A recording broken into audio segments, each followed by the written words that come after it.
Hi, it's Jerry with I Love RV Life. Today we've got dirty work to do. No, this isn't up underneath the RV. This is on the back of the F350. Today I'm going to be replacing our shocks and replacing them with Bilstein 4600s. What does this have to do with RV life? Come on, I'll show you.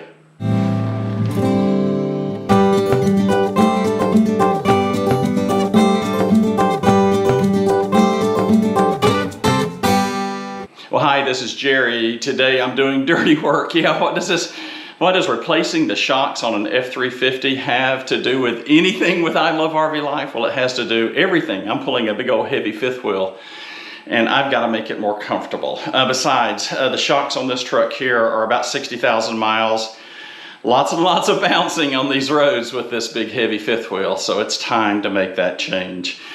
Just a really super quick backstory. I was up in North Georgia a little over a year ago, and I had a little short trip that I took with my friend John Cotton, who's got an F350 dually. And we were going down the road, and it was like, holy cow, man, what have you done to your truck? This thing rides like a country Cadillac. He goes, Bilstein 4600s, man, Bilstein 4600s. I had no idea that putting shocks on these work trucks, and that's what these things are, they're heavy-duty work trucks, changing out the shocks could make the ride much more significant. So I've got dual purpose today. One, it's time to replace the shocks. And second, I am going to make every attempt that I can to make this F350 ride better. So let's get with it. Let's get dirty. I'm going to try not to bust my knuckles any more than necessary. Let's crawl into the truck and get these things replaced.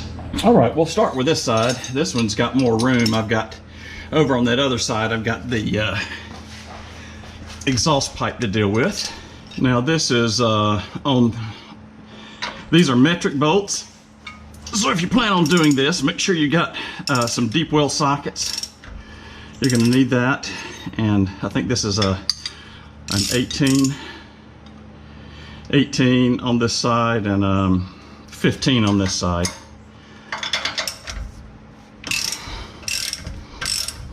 This side is going to be far easier to deal with than the other one. I've got a big old exhaust pipe that's going to be in the way, but we'll do this side. I don't think I'll film the other side just because it's going to be so cramped. It's going to be hard to see. The other thing that you'll probably notice, if you can see up here, I'll show you right up there. Those things. Yeah, I got airbags on this big boy. And put those on after we did a trip down I-10 through Louisiana. Lord have mercy, it beat us to death. The bridges and the concrete and everything just so out of level, and there's so much oscillation. I literally beat the bumper stops off this thing.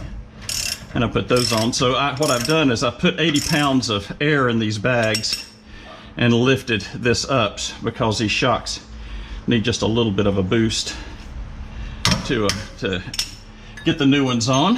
So now that was pretty easy. I did squirt a little solvent on these, little WD-40.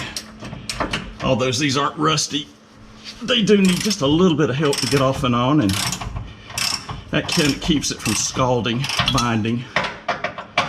Now I don't need a wrench. These shock mounts on the top are actually welded to the bracket up here. So the backs are the easiest to deal with. The front are going to be a little bit more challenging. And I can't talk and run a wrench at the same time.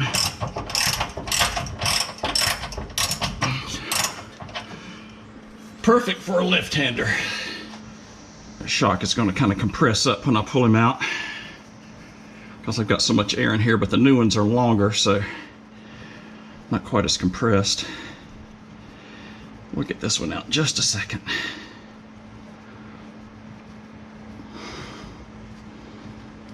There we go.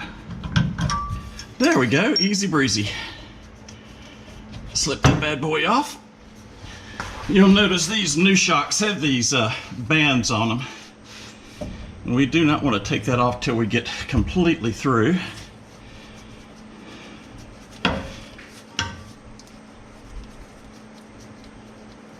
You can tell these bushings are brand new.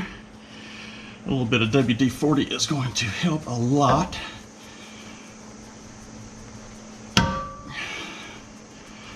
All right, I'll go ahead and get my bolt started.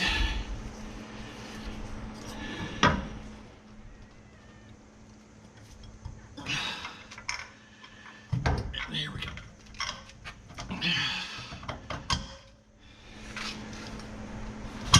There we go.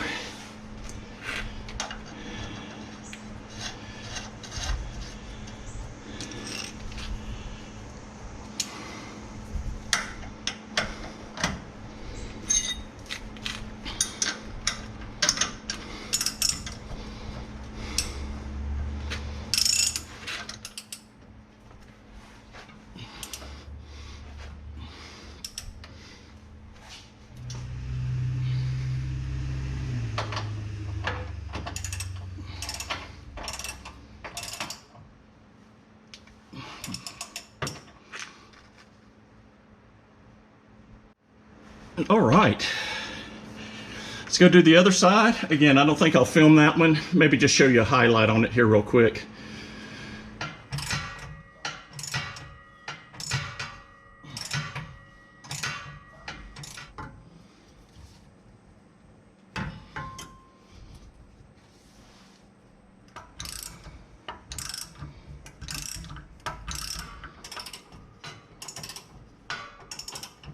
Well, that wasn't too bad. We got the back shocks in. Really didn't take long at all. Probably took me longer to get my tools out of the garage than to put the things in and find a socket set that worked. So I'm going to start on the front now. What I'm going to do with the front, and I think that I'm going to be able to do this. This is a F350, so I've got 17-inch wheels versus something like an F450 that has 19.5-inch wheels. And with those bigger wheels, it's a little harder to get in there. I'm going to try to do this without taking my front tires off. I think I can be successful in doing that. I can, but I just don't want to. Here, and what I'm doing, and I've turned the wheels out, and let's walk right over here, and I'll show you how much room I have. So you can look here, you know, all I did was just turn the wheel. I think I've got plenty of room to be able to get that shock, and then I should have enough room to be able to get a wrench in right here at the top to take that off. And I don't think it's gonna be a big deal at all. So let's get started. One of the things I'm gonna do here is, again, put a little solvent right here on the shock post. It's got like a little rubber thing here which is really, really nice. A little rubber doodad just to keep the threads from getting all muddy and cruddy. Well, I'm glad to see those survived after 60,000 miles. That's pretty cool. Get this nut broke here.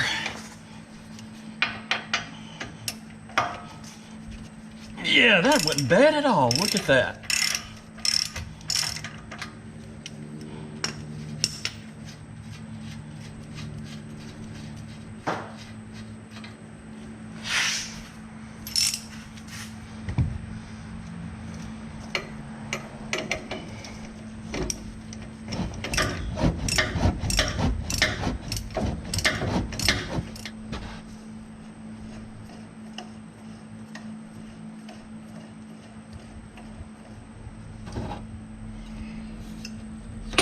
That's all it is to it. So here you can see the old bushing. You can see how it's all flat. This is what came from the top up there. And then the kit gives you brand new bushings. And so that's nice to have those. New nuts, new bushings, and so we'll make sure we put those on. And when you look at these bushings, there is a top, and then the flat part is the bottom.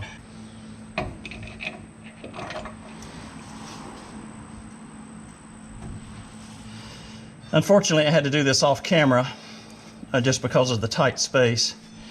It takes a little persuasion just to kind of push that shock up in place, but no big deal. And then again, there's a top and a bottom, and then when you reverse it, this becomes the bottom, this becomes the top, because this sits on top of it like so. And then this goes on top just like so. And again, there's a top and a bottom.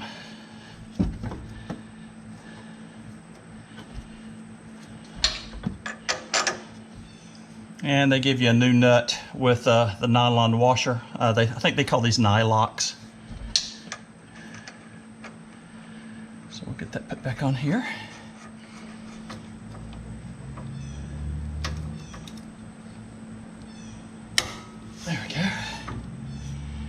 All right, I'm gonna have to do that because I don't have a nut on this like I did on the original shocks.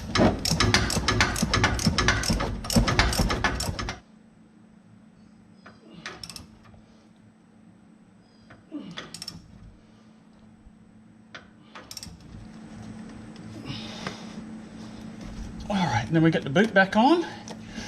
One done. Whew. Good job, Jerry. Well, we're through. I'm taking them on a little test drive here just to kind of see how, you know, the ride is. I'm out on the interstate right now, and I understand that these things have got to go just through a little bit of a break-in period. But so far, I can tell a substantial difference. So this is interstate. It's, you know, it's not perfect. It's got little imperfections in it. Now, this is without a load. I'll follow back up with another video once we get the fifth wheel on and see how it goes from there. But it's smooth. It's really, really smooth. I'm coming up on an exit here that looks to be a little uneven. We'll see how that works. And then I've got a little section I'm going to go through over by a lake that's got a bunch of bridges, and I know that those bridges are really, really unlevel. So we'll see how that does. Let me take this exit here and just kind of see how it feels. Oh, that's, oh man, this is a big difference. Now, I'm telling you, you know, again, there we go. There we go. Oh my goodness. You know, you still feel it. Again, it's a heavy duty truck, but it's softer. Even though you feel the bumps, they're not really sharp. Wow, that's pretty impressive. All right, let's go find some, let me get here in traffic. Let's go find some bridges. I'm coming up on a recreational area. There's a big municipal lake here, and there's a bunch of bridges. I've got to slow down to about 35, 40. But these bridges have been notorious of beating us up. Let's see, here's the first one. We're coming up on it now.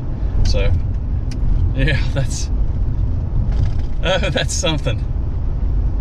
I've got one more down here. Let's just see how it goes. Wow, that's pretty amazing.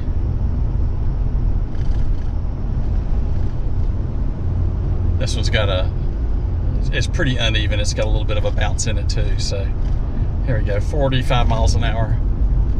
Like I said, you still feel the bumps, but they're soft. That's really substantial. Now, I understand that as you put a few miles on these Bilstein 4600s, they actually get a little better. They improve some more. So, you know, that's, I'm gonna do a big turnaround here and head back out, cut through this neighborhood. I'm gonna just say this is it for now. The next thing we'll do is, before I kind of close out this video, is we'll hook the fifth wheel up. We're getting ready to head up to the mountains. And I think that's gonna be the really, you know, the second test. Without the load though, it's really, really better. And then we'll put the fifth wheel on here, get those nasty bridges and potholes as we go up the road, the interstate, and we'll see how the drive's going to be. So next thing you'll see is the fifth wheel hooked up, and we'll see how she rides after that. Well, good morning. I wanted to give you an update on the Bilstein shocks that we put on. When I left you, we had just tested without the fifth wheel behind us. So if you look behind us, it's dark. We've been on the road now for almost 3 hours. And Joan, what do you think so far? I think it's great. It's a lot different, isn't it? Yes, a lot smoother. It's we still feel the bumps, you know, as you would feel with any vehicle. The big difference is the bumps are softer. That's right. That's a good way to put it. Yeah, they're a lot softer. So we started off on I-75. 75 was in pretty good shape. We didn't have any problems. Then we got off on a U.S. road, 2-lane U.S. road, and traveled for about an hour. Had all kinds of bridges. We're now on I-20 going toward Columbia, South Carolina. I don't know if the camera will pick it up. We're on that uneven concrete, that clack, clack, clack, clack, clack stuff. Before, it would just be a completely total vibration. I have the stabilization turned off on the camera just so you can see what mine and Joan's ride is like. Another factor that's really big in this is you don't hear the kitties chattering in the back, so they're a lot happier. I'm quite surprised. Again, we feel the bumps. Here's some Here's some concrete work right there. This road's in a desperate need of a groove. The concrete is really, really off. And we just hit 3 really big bumps back there, coming up to a truck weigh station here. And I'm thrilled. I'm really thrilled. Now, let me give just a little bit of a setup that, you know, what it's like the way we're towing here. I do have a Hensley TS3 trailer saver. I'll put a video up here of us using that. I also have airbags that we put on here in 2015, and that allows us to dial in when we're on some really, really wicked roads. I don't need it for load handling. I do it more for, you know, comfort. And now the Bilstein 4600. So I'm going to say project well done. We paid just a little over $300 for these and a couple hour install. And I think we got the Mink and Molly approval of ride comfort, don't you, Jen? Yes, they are. They are so much quieter right now. Surprisingly so. Usually Mink is raising Cain right about now. We've jiggled her so much, so she's pretty happy. What a backseat driver. Okay, we're going to leave it here. We're headed to North Carolina. We have 2 more little videos that I think you're going to find interesting before we'll show you some of the touring that we'll be doing. And y'all enjoy Bilstein 4600s. I'll give it a thumbs up. How about you, Joan? Thumbs up? Thumbs up. Thumbs up. See y'all later.